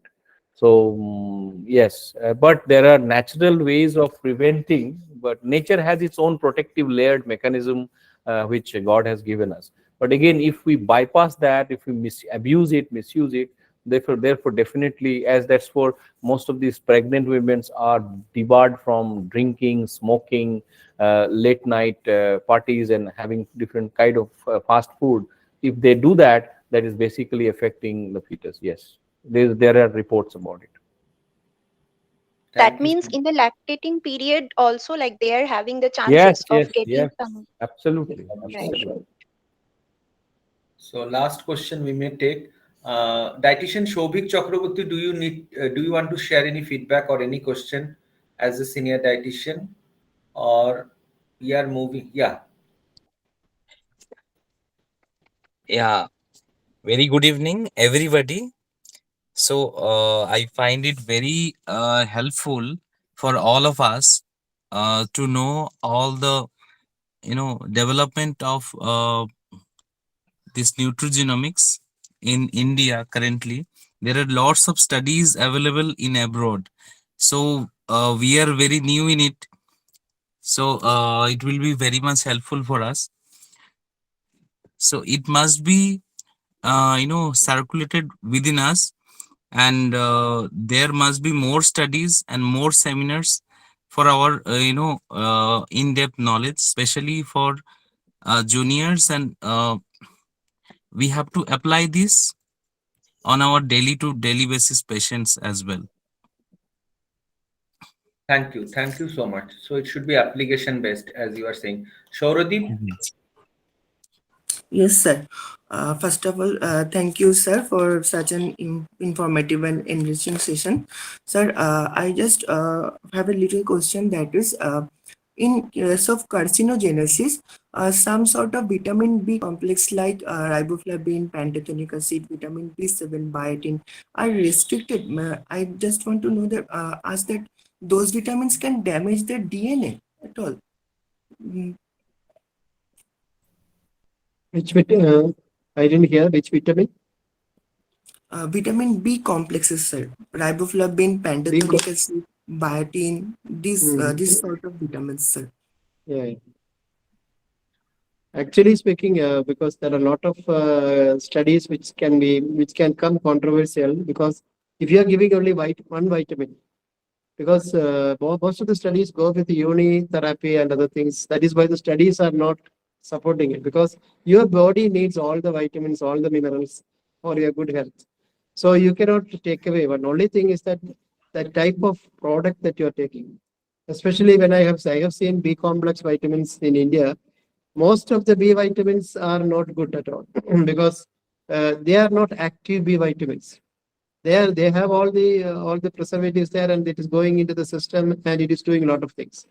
And the real B vitamin is not. The only thing is that we say whether you have consumed this B vitamin and this causes this, or this vitamin and is causing this. And another thing that we have to understand is everything should be in a balanced proportion. So when you give one vitamin, if the other vitamin is not there, the body will not take it up, or the metabolism may not happen just like that. With one vitamin, that is why I was telling about even vitamin C, because thousands and thousands of studies are there on vitamin C, but the results are conflicting. Some people are getting results, some people are not getting the result. And so all the lot of studies are there, especially on not only on B vitamin, but also on vitamin E has come. And I used to say the vitamin E alone, if you are giving too much, then it can produce a lot of DNA damage and other things, or epigenetic damage can happen.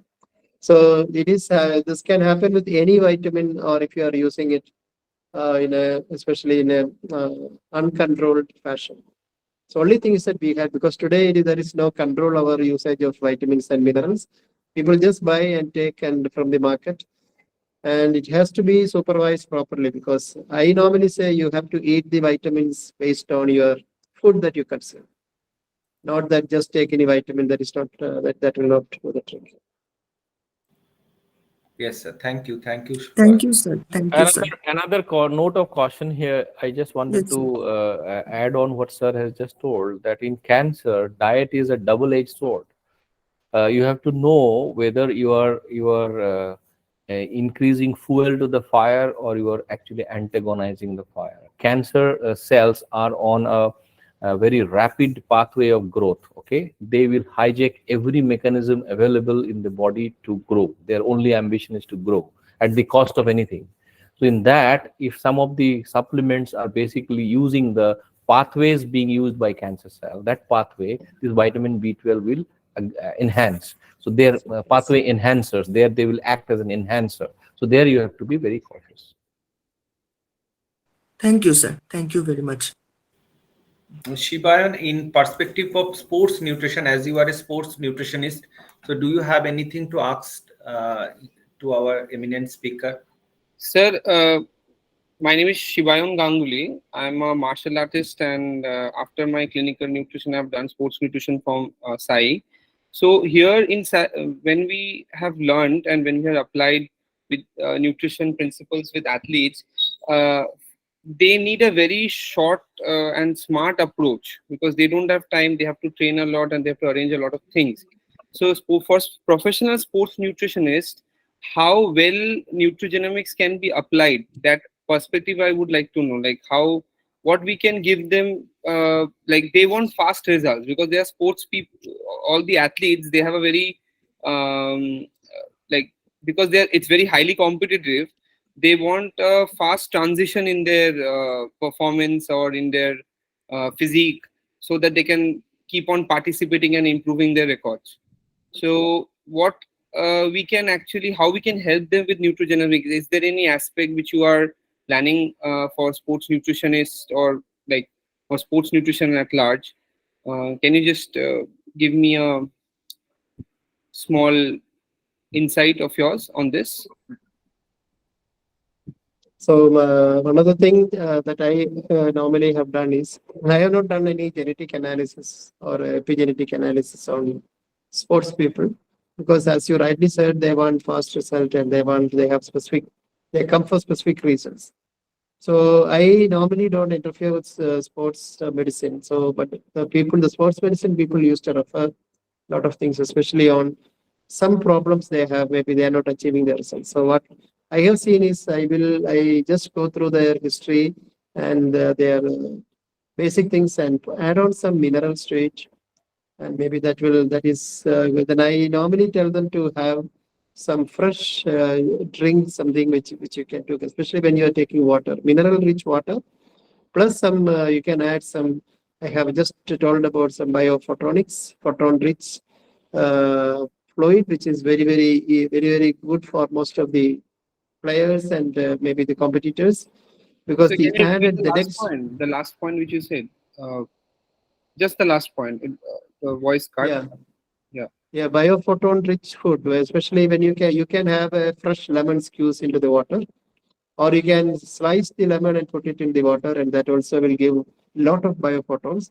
Or you can put some mint leaves, or you can put some tulsi leaves in the water, and that also will give not only some nutrients but also the biophotons which is fresh. So that can actually stimulate and create, especially the epigenetics and genetics. Other than that, but all these things need, because these are all my practical experiences with the sports people, especially from Kerala. There are a lot of sports people are there, volleyball players, footballers, and all these things. And other epigenetic study, because I did not study anything. Maybe Banerjee has got any first-hand information on that. I think Dr. Banerjee, I'm sorry to interrupt in between. For the benefit of everybody, we have had a very, very nice and very, very interactive session. But we can continue this because people who love this will continue this for days and nights together. But we have to bring any formal meeting into a closure. So there will be an opportunity for interacting with both Dr. Banerjee and Dr. Sreekumar in Bhubaneswar on the 25th of April, which is World DNA Day. Shomendu, I'm sure Shomendu will be sharing with all the participants today. And we are also having the 13th NEMCON conference in Cochin in July. And the management of Shaukya Foundation has very graciously provided a very special registration rates for the students. Shomendu, please circulate that as well. For students, there is a very, very special registration rate with the management of Shaukya Foundation, who are organizers of the NEMCON conference of integrated functional medicine in Cochin. So I thank you all. I know that there were other questions also. I am sorry, Dr. Banerjee and Dr. Sree, but we have to close it now. We have to actually close the meeting now. So I asked Shomendu to formally call the meeting on a closure. Please, Shomendu. Yeah. So whoever we have not taken your question, we are really sorry. Please send me the question in WhatsApp so that I can send to Mr. Rupak Banerjee and we can get the answer. So those who want to join this Bhubaneswar conference are most welcome. I will share it with you. And also the international conference in Kochi was already told by Dr. Sreekumar. So I will also share that. So thank you to both the eminent speaker. We are really enriched with that, and without whom it is not possible is Mr. Rupak Banerjee. So thank you everyone. Thank you all the senior dietitians from Eastern India. Thank you all the students of different colleges have joined today. So it is really enriching, and we will see you very soon. So I will like to say good night to everyone and stay healthy, stay fit. Good night. Thank you so much. Thank you. Good night. Good night.